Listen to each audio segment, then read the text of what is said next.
وقضى ربك ألا تعبدوا إلا إياه وبالوالدين إحسانا আল্লাহ পাক রব্বুল আলামিন আদেশ করেছেন وقضى ربك ألا تعبدوا إلا إياه হে পৃথিবী মানুষ তোমরা আমি রবের ইবাদত করবে আল্লাহ তা'বুদু ইল্লা ইয়া আমি রব ব্যতীত অন্য কারো ইবাদত করবে না ওয়াকাদা রাব্বুকা আল্লা তা'বুদু ইল্লা ইয়া তারপরের অংশে আল্লাহ পাক রব্বুল আলামিন বলেন ওয়াবিল ওয়ালিদাইনি ইহসানা এবং তোমরা তোমাদের পিতা মাতার সাথে সদাচরণ করবে অন্যায় আচরণ করবে না ওয়াবিল ওয়ালিদাইনি ইহসানা পিতা মাতার সাথে সদাচরণ করবে সুন্দর আচরণ করবে আল্লাহ পাক রব্বুল আলামিন সর্বপ্রথম তার পরিচয় দিয়েছেন এবং তার ইবাদতের কথা বলেছেন তার সাথে সাথেই আল্লাহ পাক রব্বুল আলামিন পিতা মাতার কথা উল্লেখ করে বলেছেন ওয়াবিল ওয়ালিদাইনি ইহসানা তোমরা তোমাদের পিতা মাতার সাথে সদাচরণ করবে সুন্দর আচরণ করবে তারপরের অংশে আল্লাহ পাক রব্বুল আলামিন বলেন إما يبلغن عندك الكبر أحدهما أو كلاهما إما يبلغن عندك الكبر أحدهما পিতা এবং মাতা থেকে যদি একজন বার্ধক্যে উপনীত হয়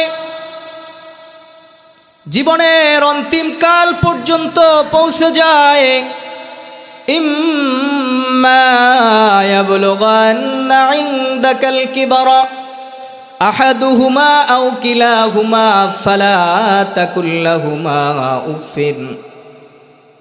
অথবা পিতা থেকে একজন মাতা থেকে একজন উভয়জনই বার্ধক্যে পৌঁছে গিয়েছে অথবা পিতা পৌঁছে গিয়েছে অথবা মাতা পৌঁছে গিয়েছে আমার ভাইরা আমার বন্ধুগণ অনেক মানুষ আছে অনেকের পিতা জীবিত আছে আবার অনেকের মাও জীবিত আছে আবার অনেকের পিতাও জীবিত নাই অনেকের মাও জীবিত নাই আল্লাহ পাক রব্বুল আলামিন বলতেছেন ইম্মা ইয়াবলুগান্না ইনদাকাল কিবারা আহাদুহুমা আও কিলাহুমা ফালা তাকুল লাহুমা উফিন যখন তারা বার্ধক্যে পৌঁছে যাবে তাদের সাথে সুন্দর আচরণ করবে ভালো আচরণ করবে তাদের ভরণ পোষণের দায়িত্ব নিবে তাদেরকে উফ শব্দটিও বলো না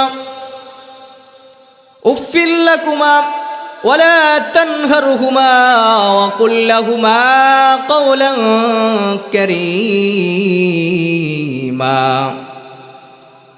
এবং তাদের সাথে সুন্দর আচরণ করবে ওয়ালা তানহারহুমা বিরক্তিকর কোনো শব্দ ব্যবহার করবে না ওয়া কুল লাহুমা কওলান কারীমা তাদের সাথে সুন্দর আচরণ করবে ভালো আচরণ করবে তারপরে আয়াতে আল্লাহ পাক রব্বুল আলামিন বলেন ওয়াখফিদ লাহুমা জানাহাদ দুল্লি মিনার রাহমাতি ওয়া কুর রাব্বিরহামহুমা কামা রব্বায়ানি সগীরা এরপরে যখন তারা বার্ধক্যে পৌঁছে যাবে দয়ার উদ্দীপ তাদের কাছে বাড়িয়ে দিবে যেমনি ভাবে তারা ছোটবেলা তোমাদেরকে লালন পালন করেছিল আল্লাহ পাক রব্বুল আলামিন কোরআনুল কারীমের অন্য এক জায়গার মধ্যে বলেন যখন সন্তান ছোট থাকে, পিতা মাতা কত আউশ করে, কত সুন্দর করে তাদেরকে লালন পালন করে। শীতের রজনীতে, এই যে শীতের রজনী চলে আসছে, এই শীতের রজনীতে ছোট্ট শিশু সন্তান বিছানার মধ্যে প্রস্রাব করে দিয়েছে, আর সে জনম দুঃখিনী মা সেই সন্তানকে ভালো জায়গার মধ্যে শুয়ে, নিজে ভিজা জায়গার মধ্যে শুয়ে গেছে। এই শীতের রজনীতে পিতামাতা কত কষ্ট করে আমাদেরকে লালন পালন করে বড় করেছে। আল্লাহ পাক রব্বুল আলামিন বলেন, ওয়াখফিদ লাহুমা জানাহাদ-দুল্লি মিনার রাহমাতি ওয়া কুর রব্বিরহামহুমা কামা রব্বায়ানি সগীরা। তোমরা তাদের জন্য আল্লাহ পাক রব্বুল আলামিনের কাছে দুইটি হাত উত্তোলন করে তাদের জন্য দোয়া করবে, যেমনি ভাবে ছোট্টবেলা তোমাদেরকে দয়াদ্রব করেছে, তোমাদের উপর সদাচরণ দেখিয়েছে, তোমাদেরকে উত্তমভাবে লালন পালন করেছে, তোমরা আল্লাহ পাক রব্বুল আলামিনের কাছে দোয়া করবে, রব্বির রাহমহুমা কামা রব্বায়ানি সগীরা। হে রব্বুল আলামিন, হে পরওয়ারদিগারে আলম, আমার পিতা মাতা ছোটবেলায় আমাদেরকে যেভাবে লালন পালন করেছে, আমাদের উপর যেইভাবে দয়াদ্রুপ দেখিয়েছে, দয়া দেখিয়েছে, আমাদেরকে সুন্দরভাবে সদাচরণ করেছে, আমাদেরকে সুন্দরভাবে লালন পালন করেছে, আজকে তারা দুনিয়ার জমিনে বেঁচে নাই। হে রব্বুল আলামিন, যদি তারা অন্ধকার কবরে থাকে, আমাদেরকে যেভাবে ছোটবেলা তারা দয়া দেখিয়েছে, দয়া করেছে, আমাদেরকে সুন্দরভাবে লালন পালন করেছে, হে রব্বুল আলামিন, আপনিও তাদেরকে সেইভাবে যত্নে রাখিয়েন। আল্লাহ পাক রব্বুল আলামিন বান্দা বান্দীদেরকে দোয়া শিখিয়ে দিচ্ছেন, রব্বির রহমহুমা কামা রব্বায়ানি সগীরা। ছোট্ট সময় তারা যেভাবে আমাদেরকে লালন পালন করেছে, আজকে তাদেরকে তারা বার্ধক্যে উপনীত হয়ে গিয়েছে, তারা অন্ধকার কবরে চলে গেছে। হে রব্বুল আলামিন, আপনিও তাদেরকে সেইভাবে লালন পালন করিয়েন। আর আজকে আমাদের দেখা যায়, আমাদের সন্তানরা পিতামাতার সাথে ভালো আচরণ করে না, মন্দ আচরণ করে, পিতামাতার উপরে বিরক্তিকর শব্দ দেখায়, তাদের উপর মেজাজ দেখায়। না ভাই, পিতামাতার সাথে সুন্দর আচরণ করতে হবে। যদি আমরা পিতামাতার সাথে সুন্দর আচরণ করি, তাহলে আল্লাহ পাক রব্বুল আলামিন যেমনিভাবে সৃষ্টিকর্তার হকের সাথে পিতামাতার হক উল্লেখ করেছেন, তার মানে পিতামাতার দায়িত্ব হলো অনেক বড় দায়িত্ব। পিতামাতার সাথে আমাদের সুন্দর আচরণ করতে হবে। যদি আমরা পিতামাতার খেদমত করি, তাহলে আল্লাহ পাক রব্বুল আলামিন দুনিয়াতে আমাদের জন্য উত্তম জাযা দিবেন এবং পরকালে আমাদের জন্য উত্তম ফয়সালা করবেন। এই ব্যাপারে মুহাম্মদুর রাসূলুল্লাহ সাল্লাল্লাহু আলাইহি ওয়াসাল্লাম একটি হাদিস বর্ণনা করেন। হযরত আব্দুল্লাহ ইবনে ওমর রাদিয়াল্লাহু তাআলা আনহু বর্ণনা করেন,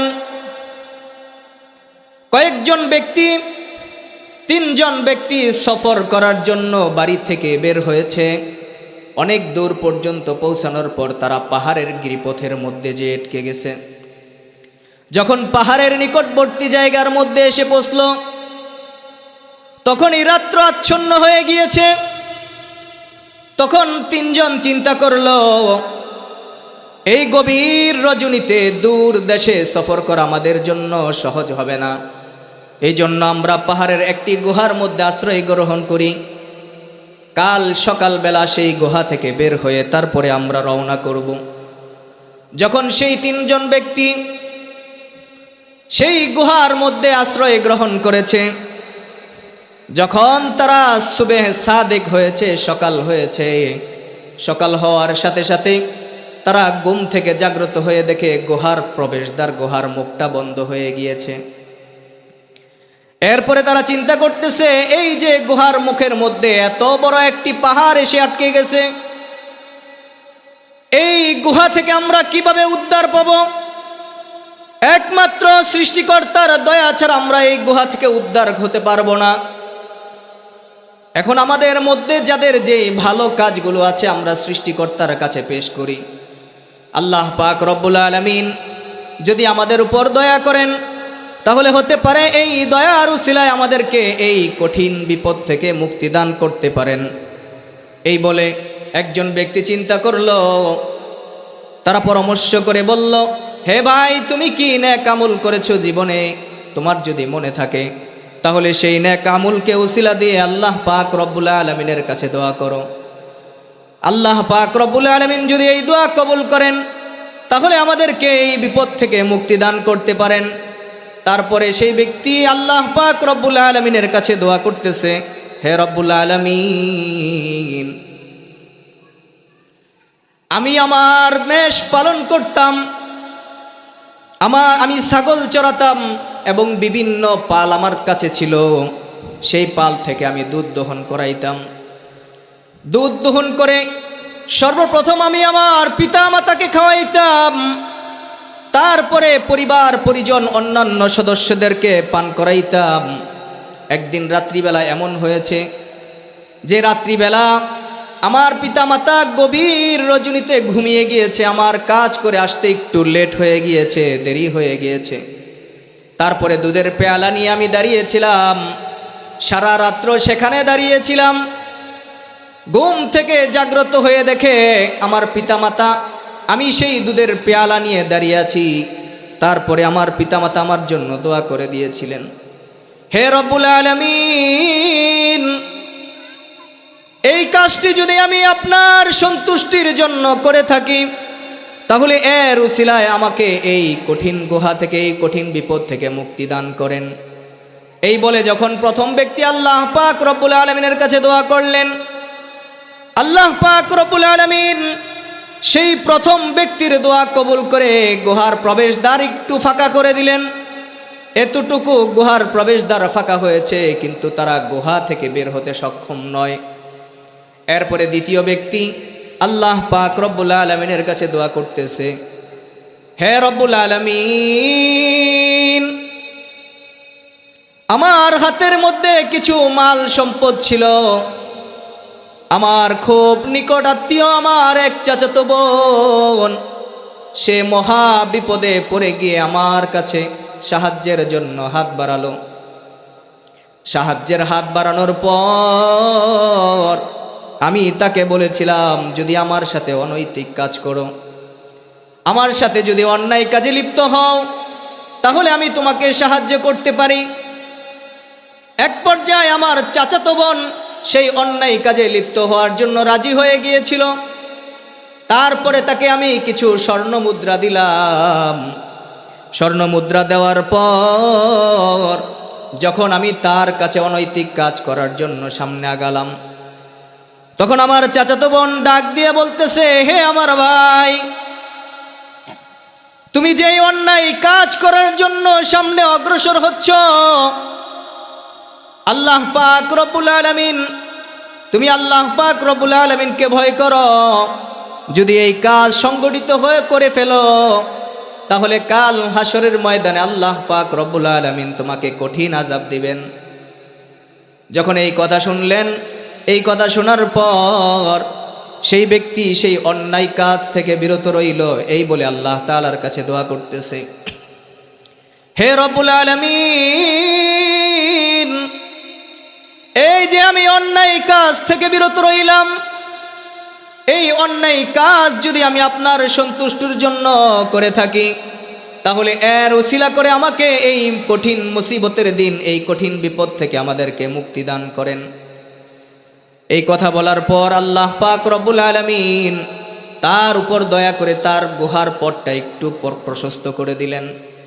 এতটুকু প্রশস্ত হয়েছে, তিনজন ব্যক্তি গুহা থেকে বের হবে সেই পর্যন্ত সক্ষম হচ্ছিল না। তারপরে তৃতীয় ব্যক্তি আল্লাহ পাক রব্বুল আলামিনের কাছে আবার দোয়া করতেছে, রব্বুল আলামিন, একদিন আমি একজন মিস্ত্রিকে আমার বাড়িতে কাজ করিয়েছিলাম। সে আমার বাড়িতে কিছু সময় কাজ করেছিল। কাজ করার পরে তার সাথে যেই চুক্তি হয়েছে সেই চুক্তি অনুযায়ী তার পাওনা আমি তাকে পরিশোধ করলাম। এরপরে সেই পাওনা না নিয়ে চলে গেছে। সে বলতেছে যে কাজ আমাকে দিয়েছো সেই কাজ থেকে পাওনা আমি আরো বেশি, অতএব তোমার থেকে আমি এই পাওনা নিব না। এই পাওনা না নিয়ে সে এখান থেকে চলে গেল। তারপরে কিছুদিন পর, অনেক দিন পর সে এখানে ফিরে আসলো। ফিরে এসে বলতেছে, হে আমার ভাই, অনেক দিন আগে আমি আপনার বাড়িতে মজুরি খেটেছিলাম, অনেক দিন আগে আমি আপনার বাড়িতে কাজ করেছিলাম, সেই কাজের মজুরিটা আজকে আমার পাওনাটা আমাকে পরিশোধ করেন। এই বলে তার কাছে চাইলো। সেই ব্যক্তি বলতেছে, হে আমার ভাই, ওই যে দূরে তাকিয়ে দেখেন অনেকগুলো মেষপাল আছে, অনেকগুলো গাভী আছে, অনেকগুলো ঘোড়া আছে, এই সমস্ত ঘোড়াগুলো আপনার। তখন সেই ব্যক্তি বলতেছে, হে ভাই, আমি তো এত টাকা আপনার কাছে পাওনা ছিলাম না, আজকে কিভাবে এত টাকার মালিক হয়ে গেলাম? তখন সেই ব্যক্তি বলতেছে, হে আমার ভাই, আপনি আমার কাছে যেই মজুরিটা পাওনা ছিলেন সেই মজুরিটা আমি জমিয়ে রেখেছি। সেই মজুরি দিয়ে আমি মেষ লালন পালন করেছি। এক সময় এগুলো লালন পালন করতে করতে এই পর্যায়ে এসে পৌঁছে গিয়েছে, এই বিশাল সম্পত্তির মালিক হয়ে গিয়েছে। এই বিশাল সম্পত্তি আপনার, অতএব এই মজুরির পাওনাদার হচ্ছে আপনি, আপনি এগুলা সব নিয়ে যান। এই বলে যখন সেই ব্যক্তিকে বলল, সেই ব্যক্তি সন্তুষ্ট চিত্তে সেই সব পাওনাগুলো নিয়ে সেখান থেকে চলে গেল। আর এই বলে সে আল্লাহ পাক রব্বুল আলামিনের কাছে দোয়া করতেছে, হে রব্বুল আলামিন, আমি যদি এই কাজটি আপনার সন্তুষ্টির জন্য করে থাকি, আমি যদি আজকে এই কাজটি আপনার সন্তুষ্টির জন্য করে থাকি, এর উসিলায় আপনি আমাদের এই কঠিন বিপদ থেকে মুক্তি দান করেন। এরপরে আল্লাহ পাক রব্বুল আলামিন তাদের এই দোয়ার বদৌলতে সেই গুহা থেকে তাকে মুক্তি দান করলেন। এরপরে তারা তাদের গুহার রাস্তাটা প্রশস্ত হয়ে গিয়েছে। গুহার রাস্তাটা প্রশস্ত হয়ে তারা সেখান থেকে বের হয়ে গিয়েছে। আল্লাহ পাক রব্বুল আলামিন এইভাবে তাদেরকে সেই গুহা থেকে মুক্তি দান করেছিলেন। আল্লাহ পাক রব্বুল আলামিন এইভাবে তাদেরকে সেই গুহা থেকে মুক্তি দান করেছিলেন। তাদের প্রথম কাজ ছিল পিতা মাতার খেদমত করা, দ্বিতীয় কাজ ছিল অনৈতিক কাজ থেকে বিরত থাকা, 3 নম্বর কাজ ছিল মালিকের মজুরি, পাওনাদারের মজুরি পূর্ণভাবে পরিশোধ করা। এর বদৌলতে যখন তারা আল্লাহ তাআলার কাছে দোয়া করেছে, আল্লাহ পাক রব্বুল আলামিন এর বদৌলতে তাদেরকে সেই কঠিন বিপদ থেকে মুক্তি দান করেছিলেন। তাহলে আমরা আজকের আলোচনা থেকে বুঝতে পারলাম যে আমাদের পিতামাতার সাথে সুন্দর আচরণ করতে হবে, ভালো আচরণ করতে হবে, তাদের হক সঠিকভাবে আদায় করতে হবে। এরপরে আমাদের পাওনাদার যারা আছে তাদেরকে সঠিক পাওনা দিতে হবে। এখন দেখা যায় আমাদের বাড়িতে কাজ করিয়েছি কিন্তু তাদের পাওনাগুলো আমরা ঠিকভাবে পরিশোধ করি না। তাদের পাওনাগুলো আমাদের ঠিকভাবে পরিশোধ করতে হবে এবং অন্যায় কাজ থেকে আমাদের বিরত থাকতে হবে। আল্লাহ পাক রব্বুল আলামিন এই সংক্ষিপ্ত সময়ে কোরআন ও হাদিস থেকে যেই কথাগুলো বললাম আমাদের সবাইকে আমল করার তৌফিক দান করুন।